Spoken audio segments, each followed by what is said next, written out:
सम्पूर्ण साथीहरूमा शुभ बिहानी नमस्कार। हिजो मेरो जन्मदिनको अवसरमा विभिन्न सञ्चार माध्यमबाट मलाई शुभकामना व्यक्त गर्नुहुने यहाँहरू सबैलाई अन्तर्मनदेखि कृतज्ञता व्यक्त गर्दछु।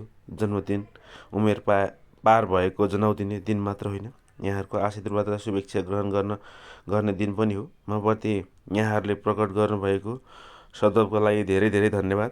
तपाईँहरूको आशीर्वाद, शुभेच्छा र आशीर्वचन मेरा लागि सदैव महत्त्वपूर्ण छन् र रहनेछन्। मेरो जन्मदिनलाई उत्कृष्ट बनाउनु हुने लायन्स क्लब काठमाडौँ नयाँ बजार टिम, ट्रिनिटी सागस परिवार, एमडिआर टिम, आरएलसी परिवार तथा हरिसर लगायत विभिन्न व्यावसायिक मित्रहरू, विभिन्न सामाजिक संस्थाका आदरणीय व्यक्तित्वहरू, राजनैतिक व्यक्तित्वहरू, विशिष्ट व्यक्तित्वहरू, आमा बुबा, दाजुभाइ, दिदी बहिनी, गुरु तथा आत्मीय हितैषी मित्र सम्पूर्णमा धेरै धेरै धन्यवाद दिन चाहन्छु। सम्पूर्ण साथीभाइ आफन्तलाई हार्दिक धन्यवाद तथा कृतज्ञता व्यक्त गर्दछु। धन्यवाद।